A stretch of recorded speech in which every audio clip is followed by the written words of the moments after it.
here know where babies come from? Hands? Well, that's great, because I don't. You see, the adults in my life totally confuse me. Now, some of you probably got the talk, or perhaps they took you to a farm.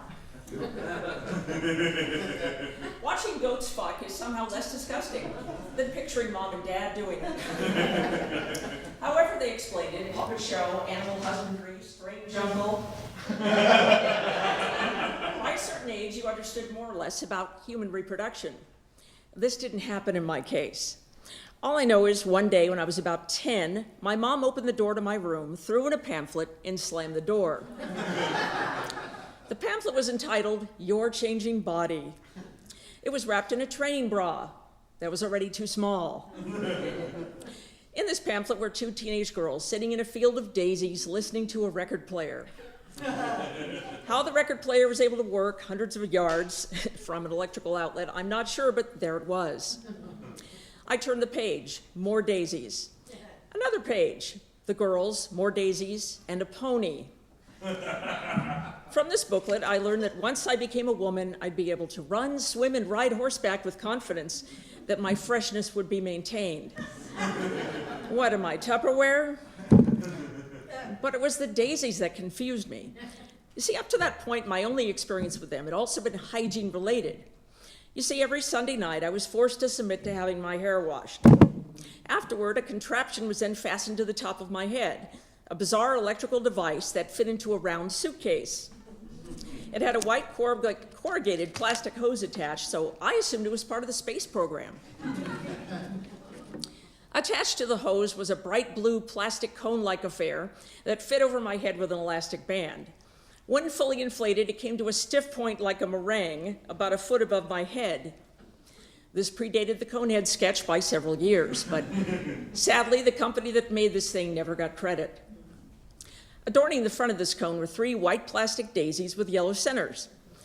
At that moment, I thanked God that my classmates could not see me. They didn't need any more ammunition. I'd have to sit still under this thing for a full hour, listening to its high-pitched whine as I stared at the Ed Sullivan Show. Yes, I'm that old. As I watched plate spinners and that scary stuffed Italian rodent, Topo Gigio, cavort in beautiful black and white, the contraption in all of its 15 watts of power would struggle to dry my short hair. As the Daisy Conehead hairdryer ineffectually whined away, I'd keep asking, "Am I done yet? Am I done yet?" And my mom would keep yelling, "No, sit still." Flip magazine, light cigarette.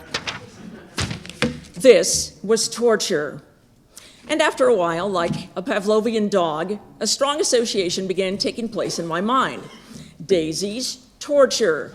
Daisies, torture. Daisies, you get the picture. Was this tried at Abu Ghraib? I don't know. I can only imagine how much longer these torture sessions would have lasted if I still had long hair. But my hair had been cut short ever since my mom started dragging me to her creepy old heterosexual hairdresser, Raoul. My visits to this swarthy old perv continued until I got old enough to rebel against my horrible mom-enforced pixie cut. To add to my dorkiness, I also wore glasses.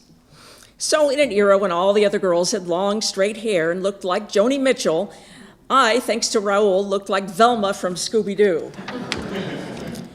At Raoul's workstation was a little statuette consisting of a little brass-plated screw and nut. The screw and the nut had little brass arms and legs attached. The nut was running with all its might from the screw. There was a caption under it that said, "Slow down, baby. Don't you want a little screw?" It was years before I got that joke. This was the only sex education I had received up to this point. Then came the day we were to see a film at school.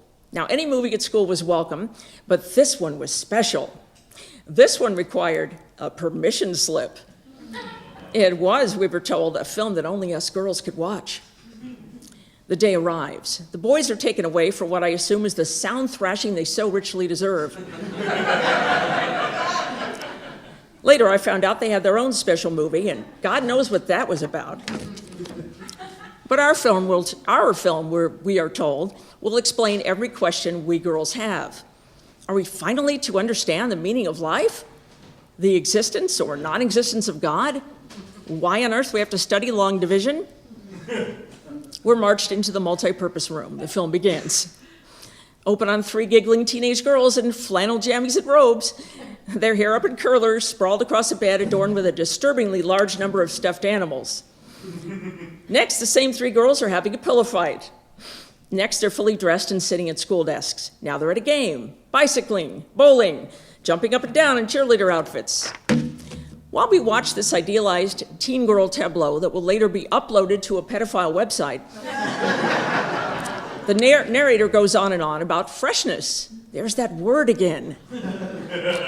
Somehow, when you get to be a teenager, there's a terrible danger of becoming stale.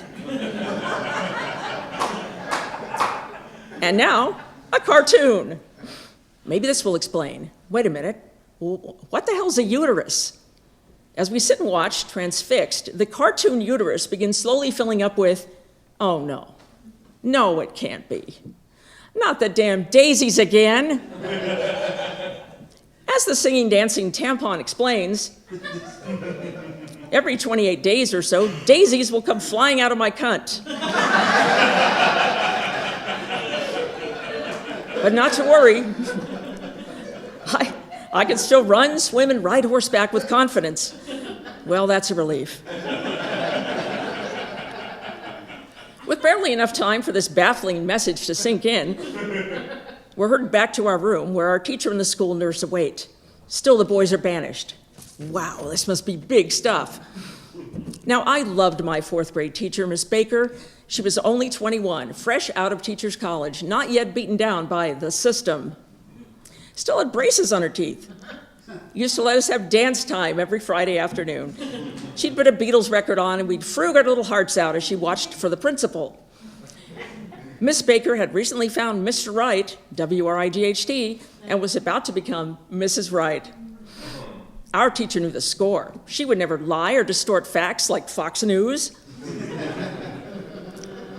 Miss Baker sums it up for us. Okay, girls, as you might have guessed, the film you've just seen has something to do with where babies come from. Now I'm going to tell you the rest of the story. This is how you came into the world. We hold our collective breaths. Here it is, finally. First, proclaims Miss Baker, a man and a lady get married. That has to happen first, right? You gotta have that piece of paper, and it works like the Melita coffee filter. Otherwise, the kid will come out all bitter and full of grounds. Immediately after the ceremony, she goes on to explain, the man and the lady get into bed.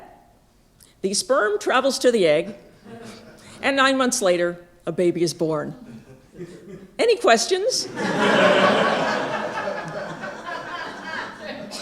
The sperm travels to the egg? I think to myself, does it take a bus? I'm confused. Seems to me Miss Baker left something out. Maybe it's the stress of the job or the impending nuptials. Perhaps some pedagogical prompting is needed. So naturally, helpful, inquisitive child that I am, I raise my hand. Yes, Mary? Well, Miss Baker, how does the sperm get to the egg?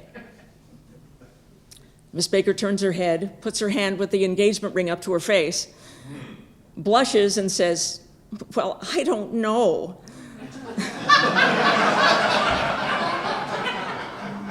And neither do I. All I know is I still won't go near no fucking daisies. They knock you up.